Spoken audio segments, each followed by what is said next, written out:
Hey everyone, about to head out on my next big trip to Tucson, Arizona. Doing a little bit of backpacking in the Coronado National Forest, and I just wanted to share with you guys some considerations I have for getting ready in the high desert. You've got less access to water, variable temperature and weather, and a different sort of wildlife than you'll see on the East Coast. I'm going to take you guys through my packing considerations, what I bring, what I don't bring, and how I use it.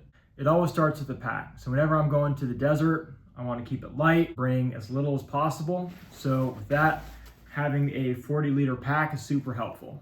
It still allows you to pack a decent amount of food, water, any emergency supplies you'll need, but it doesn't take up a ton of weight. Smaller packs force you to bring less equipment. And when you're in the desert and water is a major consideration, you have to be as efficient as possible. The volume limitations of a 40-liter pack essentially force you into efficiency. So if you're going somewhere that's both hot and has no water, can't go wrong with the 40-liter. I'm going to want to make sure that I have a lot of open space in here as well, because as I go, when I do find water, I want to be able to store that in here as well.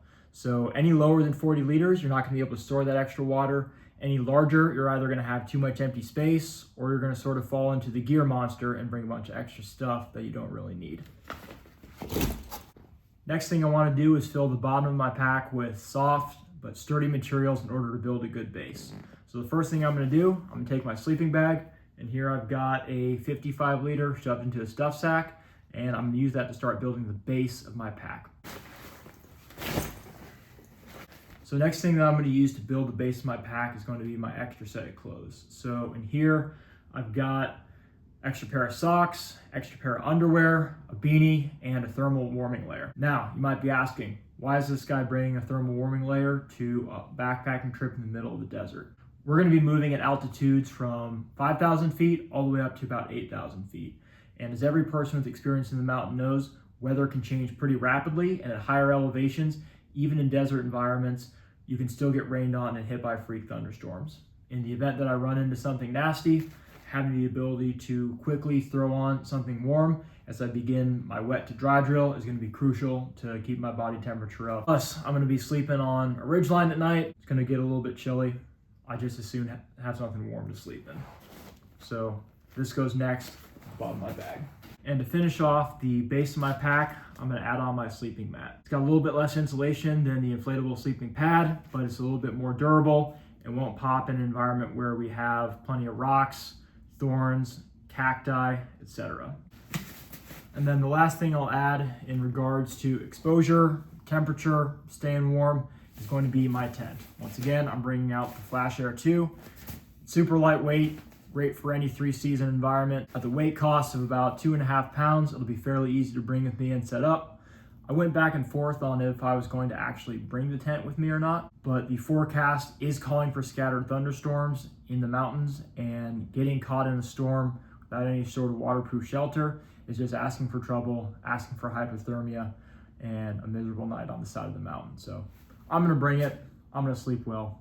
No shame in that. Next, let's talk about water. To start going into the desert, I'm bringing 2 CamelBak bladders. Now, one of them I'm just going to take, I'm going to roll it up, I'm going to stuff it at the bottom of my bag. Not even going to think about it for now. The other one, when I step out, I'm going to leave with at least 3 liters of water in it. The reason I'm bringing 2 is because we're going to have very limited access to water on the trail. So we're obviously going to be able to step off with as much water as we'd like, but after we get past about the first 4 miles, according to the map I'm using, there's going to be no sources of water. So being able to have that extra 3 liters, that'll be enough to keep me for the few days I'm out on the trail. You simply can't rely on being able to find sources of water such as streams, rivers, and lakes like you would be able to in the Appalachians or the Northern Rockies. And then for the limited water that I do find, bringing a filter with me so that I can just pump it through and purify whatever I do run into. Next, let's start thinking about food. Once again, bringing a Jetboil and plastic fork. That way I can quickly heat up any freeze-dried meals, as well as having a secondary water purification source just in case my filter breaks, I need to boil it, etc. Even for my weight-conscious, ultralight backpackers, I'll always recommend bringing a Jetboil. 1, like I said, you've got that extra filtration source needed. And then 2, as you guys know, it's going to be unappetizing to put down calories after a long day on the trail. The appeal of being able to heat up something warm, tasty, and not made out of stuff you got from Whole Foods is going to be incredibly appetizing. Bring this with you so you have a source to make what's as close to a home-cooked meal as possible up there. For food, I'm bringing Old Reliable, freeze-dried Mountain House meals, ramen noodles, and a mixture of protein bars and trail mix. And then finally, as always, bring about 30 feet of paracord. That way I can string this up in a tree somewhere. Also, don't forget to bring Ziploc bags for your trash. Next, bringing a few hiking essentials. 1, being a multi-tool. 2, being a headlamp. 3, being a tourniquet. 4, first aid kit. 5, toilet paper. 6, toiletries. Includes a steel trowel, toothpaste, and a toothbrush. Some electrical tape, and a high-powered flashlight in case of emergencies. And of course, for my favorite luxury item, an inflatable pillow. Get a good night's sleep out there. It makes a difference.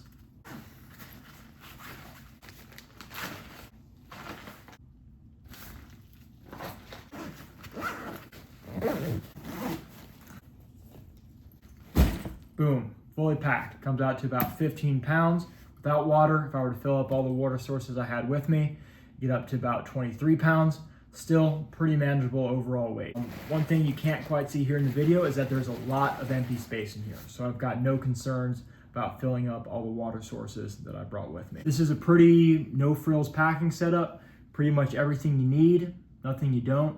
I'd say the real only true luxury item I brought was that inflatable pillow, but I've spent enough times sleeping on rocks, sleeping on stuffed up hoodies, that to me, it's just worth it. Last thing, I am gonna bring a rain jacket out there. Even though this is a hike in the desert, rain in the mountains still happens, and staying dry can be the difference between just having a pretty lousy night and straight up hypothermia. So I'm not gonna take that chance. I'm gonna preserve my body because no matter what, that's going to be the thing that either gets me off the mountain or fails me and leaves me there. That's gonna be my setup for the backpacking trip I have coming up this week. Going to be a great chance to test out new Ultra Lone Peak 9s. They're going to be great. I've always hiked in trail running shoes. I found them to be pretty comfortable, pretty durable, and great for just being able to move up and down tough terrain quickly. So hope you guys appreciated the video. I'll make a follow-up one after the trip, letting you know how it goes, send some footage, and in the meantime, just shoot me a message if you have any questions.